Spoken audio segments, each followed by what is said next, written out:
नमस्कार, मैं हूं रविंद्र जैन और आप देखना शुरू कर चुके हैं सबकी खबर। मध्य प्रदेश में विधानसभा चुनाव अब संपन्न हो चुके हैं। ऊंट किस करवट बैठेगा कह नहीं सकते। कांग्रेस और भारतीय जनता पार्टी दोनों अपने अपने दावे कर रहे हैं, लेकिन इस बार चुनाव भारतीय जनता पार्टी ने जिस तरह लड़ा है वो कहीं ना कहीं एक बचाव वाला चुनाव था, जैसे अपनी सरकार बचानी है। जबकि कांग्रेस की चुनाव पूरी रणनीति पहले दिन से काफ़ी आक्रामक दिखाई दे रही थी। क्या होगा क्या नहीं होगा हम नहीं कह सकते हैं, लेकिन इस चुनाव की जो एक रणनीति रही है उसे लेकर हम चर्चा करेंगे। भारतीय जनता पार्टी के वरिष्ठ नेता रघुनंदन शर्मा जी, पूर्व राज्यसभा सदस्य, लंबे समय तक प्रदेश भाजपा के कार्यालय मंत्री रहे हैं, विधायक रहे हैं। आज हम उनसे समझने की कोशिश करते हैं कि पिछले 6-7 चुनाव उन्होंने अपने सामने देखे हैं और कई चुनाव तो उन्होंने खुद ही संपन्न कराए हैं। इस चुनाव में भारतीय जनता पार्टी की रणनीति इतनी ज़्यादा बदली हुई क्यों दिखाई दी? क्योंकि हमने देखा एक पूरी की पूरी पीढ़ी घर बैठी रही और चुनाव पूरे संपन्न हो गए। आपका बहुत बहुत स्वागत है रघु जी। रघु जी, जिस तरह की रणनीति इस बार भारतीय जनता पार्टी की रही, मैं भी पिछले 40 साल से जर्नलिज्म में हूँ। पहली बार मैंने देखा कि पार्टी ने अपने अनुभवी और योग्य और तमाम सारे एक पूरी की पूरी पीढ़ी को घर बिठाने के बाद इस चुनाव को लड़ा है। तो क्या देख रहे हैं आप? देखिए, मुझे ऐसा लगता है कि समाज के हर क्षेत्र में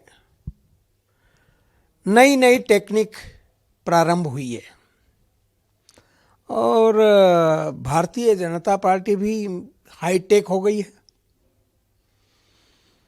डिजिटलाइजेशन यहाँ ज़बरदस्त हो गया है। हम बहुत वैज्ञानिक युग में चले गए हैं। आधुनिक वैज्ञानिक युग को भी पीछे छोड़ दिया है भारतीय जनता पार्टी ने, और इसलिए ये तो खुशी की बात है कि इतने आगे जाकर के हमारे वर्तमान नेतृत्व के लोग सोच रहे हैं और उसका उपयोग कर रहे हैं। इसलिए जब साधनों के आधार पर, तकनीकी के आधार पर चुनाव लड़ा जाता है तो उसमें फिर मानव बल की आवश्यकता नहीं लगती। और इसलिए हमारे आधुनिक जो कर्णधार थे, नेतृत्व के लोग थे, जो रणनीतिकार थे, उन्होंने भी सोचा कि काहे को ज़्यादा लोगों को तकलीफ देना, बस उनको सूचनाएं देते रहेंगे और आधुनिक वैज्ञानिक पद्धति से हम चुनाव लड़ेंगे। तो आधुनिक वैज्ञानिक पद्धति से इस बार हमारे यहाँ चुनाव लड़ा गया है और वे और हम वे तो इस पक्ष में हैं और कॉन्फिडेंट भी हैं कि भारतीय जनता पार्टी की हमारी नई तकनीक के आधार पर प्रचंड बहुमत से सरकार बनेगी। चाहे हमारे मुख्यमंत्री जी हों, हमारे अध्यक्ष हों या और कोई प्रभारी यहाँ जो केंद्र ने नियुक्त किए थे वो हों, सभी आश्वस्त हैं कि भारतीय जनता पार्टी की सरकार बनेगी। और मैं केवल अपेक्षा करता हूँ कि भारतीय जनता पार्टी की सरकार बनना चाहिए। हर हाल में भारतीय जनता पार्टी की सरकार बनना राष्ट्रवाद और हिंदू हित की विचारधारा के लिए आवश्यक है। सनातन के संरक्षण के लिए भारतीय जनता पार्टी की सरकार आवश्यक है।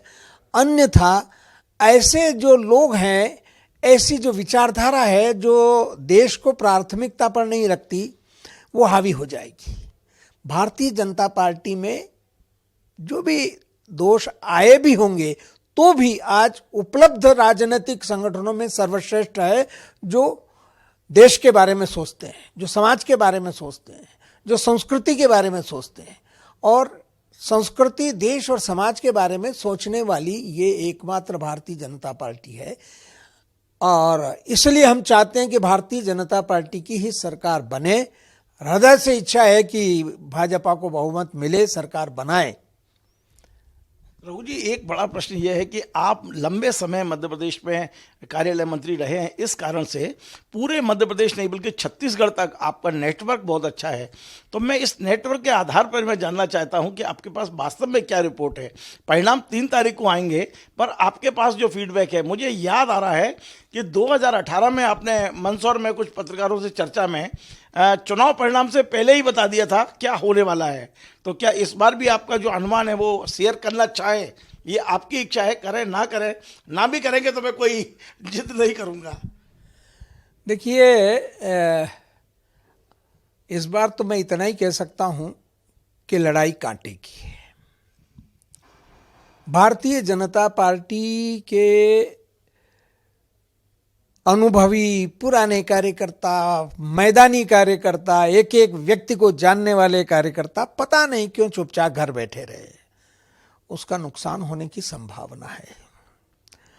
जब तक कुशाभाऊ ठाकरे और प्यारेलाल खंडेलवाल, नारायण प्रसाद गुप्ता या ऐसे ही इसी उम्र के संगठन महामंत्री और प्रदेश के जो संभागीय संगठन मंत्री या संगठन का जिनने थोड़ा भी काम किया है, वो मृत्युशैया पर पड़े रहे, तब भी भारतीय जनता पार्टी के हित में क्या हो सकता है, किसको फोन किया जा सकता है, किसको सक्रिय किया जा सकता है, उसकी चिंता करते थे और वो अंत तक सक्रिय रहते थे। मैंने तो प्यारेलाल जी जब कैंसर से पीड़ित हो गए और हमें लगता था कि अब ये ज़्यादा हमारे बीच में नहीं रहेंगे, ठाकरे जी भी बिस्तर पर चले गए, ऐसी स्थिति में भी भारतीय जनता पार्टी विजयी हो उसके लिए वो बिस्तर पर पड़े पड़े, यहाँ ठाकरे जी तो अंत में गाड़ी की पिछली सीट पर सोए हुए प्रदेश का दौरा करते रहे। जब वो 90 साल की 85 साल की उम्र में ये सब लोग दौरा कर सकते थे और काम कर सकते थे, तो आज 60, 70, 65 साल के लोगों को क्यों घर बिठा दिया? ये मेरी आज तक मेरे लिए ये यक्ष प्रश्न है, इसका उत्तर मैं नहीं खोज पा रहा हूँ। और उसके कारण यदि नुकसान हुआ तो उसकी भरपाई नहीं हो पाएगी। देखिए, अभी विधानसभा चुनाव है, ठीक 4-5 महीने बाद लोकसभा चुनाव है। आपने कहा कि चुनाव भारतीय जनता पार्टी पूरी हाईटेक हो गई है, तो यदि यहाँ नुकसान होता है तो आप कोई सुझाव देंगे पार्टी संगठन को कि भाई यहाँ यदि कोई गलती हो गई है तो 5 महीने बाद इस गलती को सुधारें? कुछ पत्र लिखेंगे, संगठन से बात करेंगे या दिल्ली जाकर जो भी, क्योंकि आपको कम तक नहीं आंका जा सकता। और आप में ये नहीं है कि मेरा मान सम्मान आपके लिए बहुत गौण है संगठन के आगे। देखिए, हम तो ये कहते हैं कि चुनाव में हम सब लोगों का उपयोग लेना चाहिए। मैं और मेरे से अधिक उम्र के लोग भी हैं तो उनका भी उपयोग लेना चाहिए, जहां जैसा उपयोग हो। ये तो महायज्ञ है, इस महायज्ञ में हर व्यक्ति की आहुति डलना चाहिए ताकि हम विजय प्राप्त कर सकें। और विजय के लिए ये जो महायज्ञ फिर से 2024 में होने वाला है, इसमें इस बार से सबक सीखें। हाईटेक होना भी बहुत अच्छी बात है, उसका भी पूरा उपयोग करें। और जितने अनुभवी कार्यकर्ता, सारे बंधन हटा दें, सारी जो इनकी रोक टोक है या जो नियम बनाए हैं कि हम 60 साल से ऊपर वालों को प्रदेश में काम नहीं देंगे, 50 साल से ऊपर वालों को जिले में काम नहीं देंगे, 30 साल से 35 साल से ऊपर वालों को तहसील में काम नहीं देंगे, ये तो कदम कदम पर जो बंधन बना दिए हैं ये नुकसानदायी है।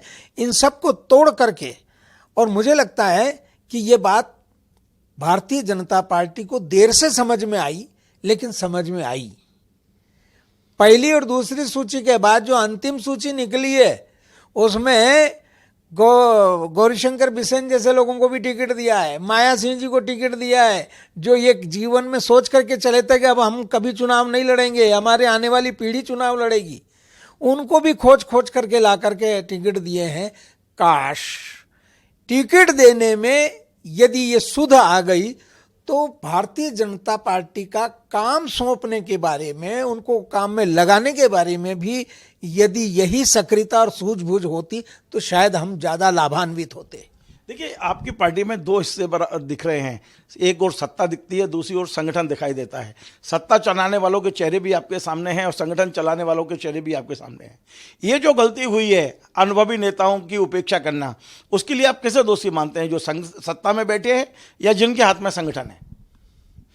देखिए, ये मैं आपको उम्र वाली बात कह चुका हूँ। मेरा एक और कहना है कि संगठन के काम में जनता के हितों के लिए, जनता से जुड़ाव बनाए रखने के लिए तो भारतीय जनता पार्टी को उम्र का कोई बंधन नहीं रखना चाहिए। 100 साल की उम्र तक के व्यक्ति का उपयोग करना चाहिए, उसके अनुभव का, उसकी प्रभाव का, उसकी प्रतिभा का, उसकी सक्रियता का, उसके संबंधों का और व्यवहार का, सबका उपयोग पार्टी के हित में करना चाहिए। हाँ, 2-2, 3-3, 4-4 बार से ज़्यादा बार चुनाव लड़ने वालों को तो अब घर बिठाना चाहिए, तो किया उल्टा है। 5-5, 7-7, 8-8 बार जो चुनाव लड़ लिए उनको टिकट दे रहे हैं, जो मरने चले उनको टिकट दे रहे हैं, जो खुद कह रहे हैं कि यार हमसे हिला जाता नहीं डुला जाता नहीं, पार्टी ने टिकट दे दिया हमको। तो ऐसे लोगों को तो हम चुनाव लड़वा रहे हैं। चुनाव यंग को लड़वाना चाहिए, नौजवान लोगों को, क्योंकि भारतीय जनसंघ भी जवानों के आधार पर ही आगे बढ़ी है। उस समय हमें अच्छे से मालूम था कि नानाजी देशमुख जैसे लोग संगठन की बैठक लेने आते थे तो वो कहते थे कि संघ में, जनसंघ में शक्ति के लिए युवा की आवश्यकता है और प्रभाव और प्रतिष्ठा के लिए बुजुर्ग की आवश्यकता है। तो युवा भी आवश्यक है और बुजुर्ग भी आवश्यक है। यह जो समन्वय है, यह समन्वय कहीं ना कहीं टूट गया है। इस समन्वय को बनाने की आवश्यकता है। समाज में प्रतिष्ठा, समाज में आदर सम्मान बुजुर्ग का रहता है। समाज में यदि बुजुर्ग कहीं भी जाते हैं तो लोग आदर से खड़े होते हैं, उनकी बात मानते हैं। रघु जी, मैं यही तो पूछ रहा हूं कि ये जो समन्वय टूटा है, समन्वय जो होना चाहिए, उसके लिए जिम्मेदार कौन है? अब जिम्मेदारी तो आज निर्धारित नहीं की जा सकती, ये तो सबकी सामूहिक जिम्मेदारी है। और विशेष तौर से जिनके हाथ में संगठन चलाने का दायित्व है, उन सबको ये विचार करना चाहिए कि आखिर हम पहले कैसे संगठन चलाते रहे और शून्य से लेकर आज हम सत्ता में पहुंचे हैं, केंद्र में और प्रदेशों में, तो किस आधार पर पहुंचे हैं। हम उस तकनीक को न छोड़ें। ये जो समन्वय की तकनीक है आज भी आवश्यक है। और कितना भी हम हाईटेक हो जाएं, समन्वय की तकनीक, बुजुर्गों का आशीर्वाद, उनका सम्मान, उनका प्रभाव, उनकी प्रतिष्ठा का संगठन हित में उपयोग और नौजवानों की ऊर्जा और शक्ति का उपयोग, दोनों के माध्यम से ही हम परिणाम तक और सफलता तक पहुंच सकते हैं। एक और पिछली बार भी आपने कुछ चीज़ें कही थी, याद है मुझे। सीधा सीधा सवाल ये है कि इस बार यदि भारतीय जनता पार्टी की सरकार बनती है तो क्या लाडली बहना योजनाओं को श्रेय जाता है, और यदि नहीं बनती है तो इसके लिए दोषी किसको माना जाएगा? देखिए, मैं लालच के आधार पर वोटों का संग्रह करना, इस प्रवृत्ति के विरुद्ध हूं। हम विचारधारा के आधार पर यदि हमारे वोट बढ़ाते हैं, हमारे नजदीक लाते हैं, तो वो स्थायी होता है। आप किसी को 1000 रुपए दे रहे हो और सामने वाला 1500 देने आ गया तो वो तो उसका हो गया, क्योंकि वो तो उसी के कारण आया था आपके पास। आप 1500 दे रहे हो और उस सामने वाला 2000 देगा तो वो उसके पास, आपका तो पैसा उसने जेब में रख लिया, वो उसका लेने के लिए तैयार हो जाएगा। इसलिए इस होड़ का, इस प्रतियोगिता का कोई अंत नहीं है। सुविधाओं का, लोभ का, लालच की प्रतियोगिता लोकतंत्र के लिए, मत के लिए खड़ी करना, ये न देश के हित में है, न समाज के हित में है, न विकास के हित में है। मेरा दूसरा सवाल था कि यदि पराजय होती है तो इसके लिए दोषी कौन होगा? यदि जीतते हैं तो किसको श्रेय जाएगा और हारते हैं तो किसको दोष लगेगा? देखो, मैं बहुत साफ बात कहना चाहता हूं कि भारतीय जनता पार्टी को मुस्लिम वोट 5% भी नहीं मिलते। ये बहुत साफ बात है, खुल करके कहने में कोई दिक्कत नहीं है। 95% वोट अगेंस्ट बीजेपी जाते हैं। जब मुस्लिम वोट हमें नहीं मिलने वाले हैं तो लाडली बहना का जो लाभ है वो भी मुस्लिम महिलाएं अधिक उठा रही हैं। वो हमारी योजना का लाभ भी ले रही हैं और पति के कहने पर वोट भी कांग्रेस को देती है। भाजपा को कौन हरा सकता है, उसका विचार वो करते हैं कि भाजपा को हराने के लिए यदि कांग्रेस समर्थ है, कांग्रेस को जिताएंगे। समाजवादी पार्टी यदि समर्थ है तो समाजवादी पार्टी को जिताएंगे। भारतीय जनता पार्टी को यदि बीएसपी हरा सकती है तो वहां वो बीएसपी के कैंडिडेट को वोट देंगे। मुस्लिम मनोवृत्ति यह हमारे यहां पिछले 25 वर्षों से, 40 वर्षों से फिक्स हो गई है। अब इसलिए हमें ऐसी योजनाएं जिनका लाभ निश्चित रूप से किसको मिलेगा ये गणित हम नहीं लगा सकते, तो ऐसी योजनाओं का कोई लाभ मिलने वाला नहीं है। उनके सारे वोट वो लाभ भी लेंगे और अगेंस्ट जाएंगे, विरोध में जाएंगे। और हमारे यहाँ एक प्रवृत्ति है, हिंदू समाज में ये मनोवृत्ति है कि हमें गरीबी दिखाना अपनी प्रतिष्ठा के अनुकूल नहीं लगता। गरीब भी होगा तो वो भीख मांगने नहीं जाएगा, लाइन में खड़ा नहीं होगा। जो वास्तव में उस योग्य है, लाडली बहना के योग्य है, उस परिवार का पुरुष कहेगा आपने को नहीं जाना भीख लेने। इसलिए हमारे लोग वंचित रह जाते हैं और वो ज़्यादा लाभ लेते हैं जो भाजपा को वोट नहीं देते। अब इसलिए आप ही गणित लगा लीजिए कि क्या परिणाम इस लाडली बहना का होने वाला है। एक और कि आपने तमाम सारे चुनाव कराए हैं, मेरे ख्याल 7 या 8 विधानसभा चुनाव, आपके 6 चुनाव तो ऐसे हैं जो आपके हाथ से हुए हैं मध्य प्रदेश में। अब ये वाला जो चुनाव है इसमें रणनीतिक रूप से कहाँ कहाँ कमी रही है जिसको आप पॉइंट आउट करके जो नेतृत्व है उसको बताना चाहेंगे, या इस संबंध में कोई पत्र लिखेंगे, मेरे चैनल के माध्यम से करेंगे, चर्चा करेंगे। आपके अनुभव को कोई नकार नहीं सकता पार्टी में, व्यक्तिगत रूप से आपकी आलोचना कर लेंगे लेकिन आपके अनुभव को कोई भी किसी भी तरह का नेता नहीं नकार सकता मध्य प्रदेश में।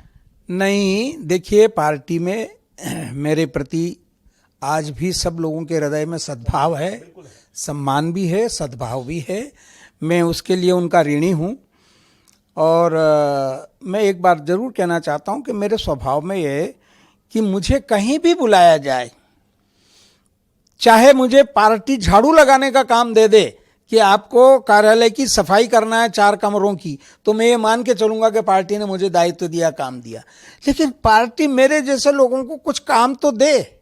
यदि उसके लायक भी कोई नहीं समझता है तो मेरे जैसे अनेक अनुभवी, व्यवहार कुशल, व्यापक परिचय वाले जो लोग हैं, जो काम कर सकते हैं, वो उनकी शक्ति निरर्थक गई है, निरर्थक जा रही है।